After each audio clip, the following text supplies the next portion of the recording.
Stellaris Dev Diary 196. Spies, it's finally there. They're going out into the open with espionage, and envoys will start your spy networks. Let's look at all of it, the envoys, the spy networks, the changes to existing technologies and mechanics, and putting the spies to work, and a little bit more operations. Let's have a look at everything in detail.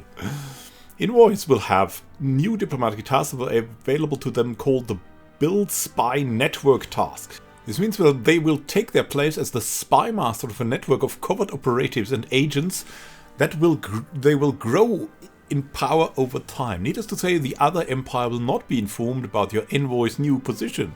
They're just a diplomat, don't worry. We've received a clandestine report from Spy Master Utra. Foundation of the first spy network is ready. Baby steps. So, while an envoy is managing a spy network as a spy master, the network will grow over time. Quickly at first, but slower as the network gains in strength. So growth slows down until it reaches the target value. The target value for the spy network strength. And there's a limit for that, and you can change that limit. We'll come to that later. Networks are far faster to build in large, sprawling empires, which is finally a big disadvantage for large empires. And if the target empire's encryption rating is much stronger than the spying empire's decryption, growth may also slow down to a crawl. And there's a difference here. Machine intelligences have a natural knack for encryption and decryption, while hives and psionic empires tend to excel at counter-espionage. So they all have special abilities. The unmanaged spy networks, those with an envoy directing them, pause all ongoing activities and rapidly decay. So you cannot ever stop if you want to know something about your opponents or your friends. The spy networks initially cap out at a maximum level of 50. Several things such as civics or edicts can increase it. And if you have acquired disposable assets within the target empire, they also provide a boost. Each asset increases the spy network cap in that empire by 5.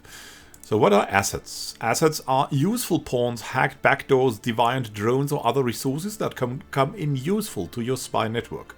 An asset could be a disgruntled bureaucrat that's been passed over promotion one too many times, a faulty pheromone emitter that your operatives have found a way to manipulate, or even a logistics system that you've hacked into.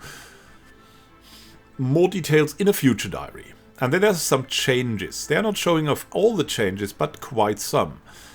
A non-comprehensive sample of some civics. So, for example, ruthless competition. All levels of society in this megacorp are constantly vying with each other in a ruthless competition. That increases your maximum spy network level by 10, along the other effects. The Shadow Council has the same effect, maximum spy network level plus 10. The society is manipulated from behind the scenes, so they are really in training to do with the covert activities. The Free Haven, on the other side, has counter-espionage -1 because they're opening their arms and welcoming everyone, which can be a disadvantage for spy defense.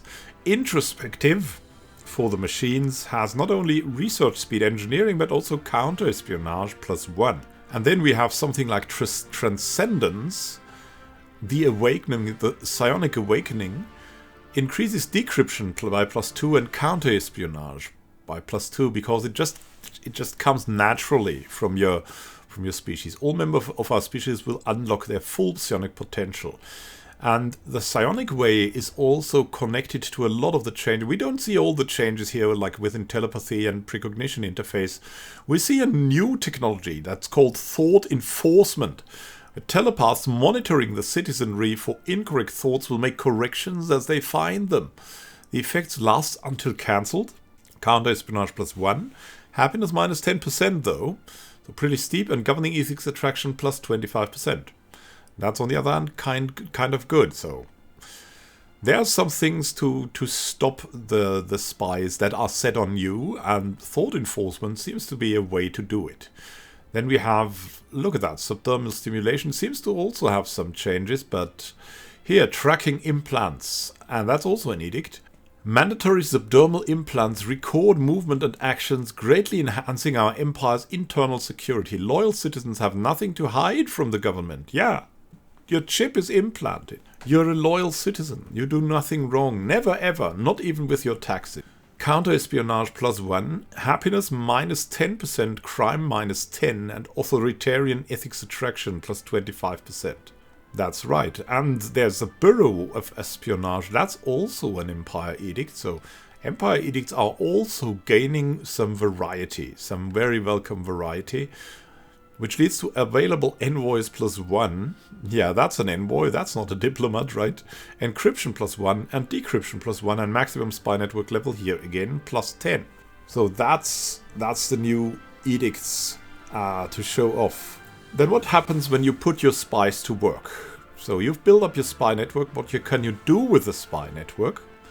There was a redacted value shown in the Intel breakdown tooltip. Spy network level is that third hidden value, alongside diplomatic pacts and trust. And in that case, we have 32 out of 32.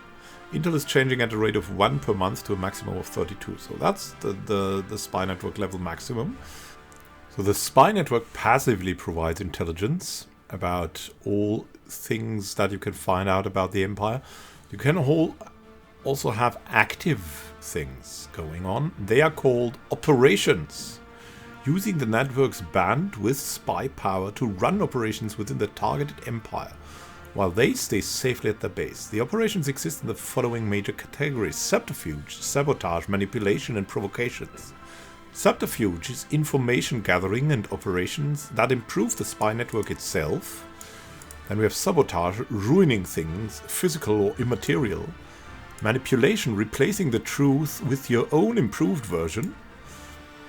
Yeah, alternative facts. Provocations, don't do these, they're bad. Yeah, I'm sure they're bad. So most operations also have a subcategory of government, diplomacy, economy, technology or military, matching the Intel categories that you can see above there.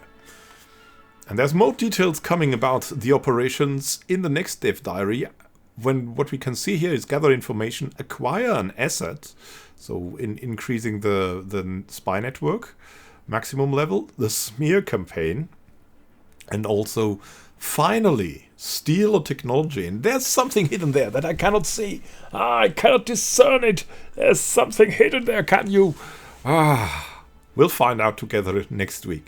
Have a great time until then, and happy gaming. This is Immanuel Can signing out. See you soon and happy gaming.